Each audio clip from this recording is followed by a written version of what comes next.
With big news coming out of Russia this week that they have invaded Ukraine, and videos showing the invasions going on and all the reactions all across that region. Today, we'll dig into a history of why Ukraine and Russia have such a strained relationship. It all dates back to 1949, actually, before they were even separate countries. At this point, they were still together. Um, World War II had ended 4 years earlier, and the US had shown that they had nuclear weapons. And Russia, then called the Soviet Union, or the Soviets, had shown that they have nuclear weapons as well. And the United States, Canada, European countries like Spain, France, Belgium, they feared Soviet attacks using these nuclear weapons. So they decided to develop the North Atlantic Treaty Organization, or NATO. This was just a group put together to defend against Russian attacks. They all said that if Russia attacked one, that they would then fight against each other. NATO did a great job, and in 1991, the Soviet Union, yes, it should be Union, um, dissolves um, and becomes 15 separate countries, one of these being Ukraine.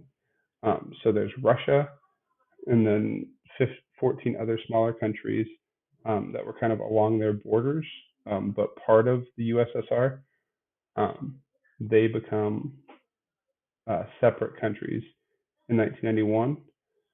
Russia lost control of a lot of the military bases. As I said, those countries were all on the border, and Russia put a lot of their military bases on the border because they didn't want the center of their country and mostly the capital city of Moscow to be attacked. Um, those newly formed countries wanted to break away from Russia's power. They didn't want to be connected to Russia anymore or seen as Russian anymore. They kind of wanted to do their own thing. So we fast forward to 2008. Those countries have developed their own national pride, their own national identities, kind of become their own, really become their own countries. Um, they've built strong relationships with European countries like France and the United Kingdom and Spain and Belgium, Portugal. They've also developed strong relationships with the U.S. We rely on them for some different things. They rely on us for some military support and training. And then Asian countries have developed strong relationships with these former Soviet countries, like Ukraine as well.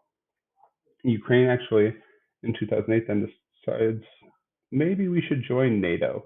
That way, if Russia does something kind of sketchy, then we can have some support.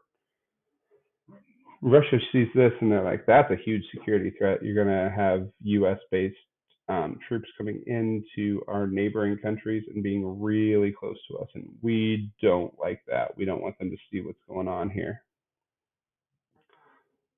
So let me fast forward another 6 years to 2014, and Russia actually invades part of Ukraine's country. They take Crimea, the Crimean Peninsula, and they invade it and they annex it. And to annex it just means they're taking away land and claiming it's their own.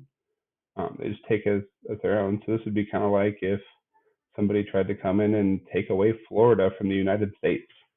Um, so Ukraine is right here, and then this used to be Ukraine. This is Crimea.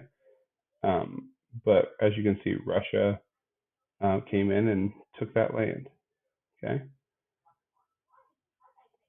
And now we fast forward to 2021 and 2022, kind of what's been going on the last few months, starting in November, um, and going through current day. Um, in November, Russia began sending troops to the Ukrainian border and just kind of training them there and moving equipment there like they were going to do something, like they were going to invade, but never actually took steps to do it until February, um, overnight in America here on February 23rd.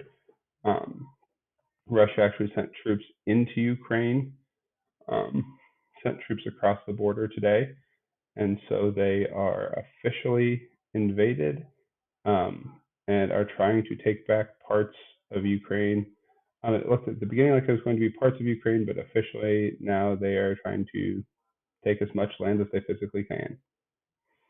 So that is the history of the two, kind of why they didn't get along, mostly because Ukraine tried to join NATO and tried to get America as an ally, and the rest of Europe as an ally as well.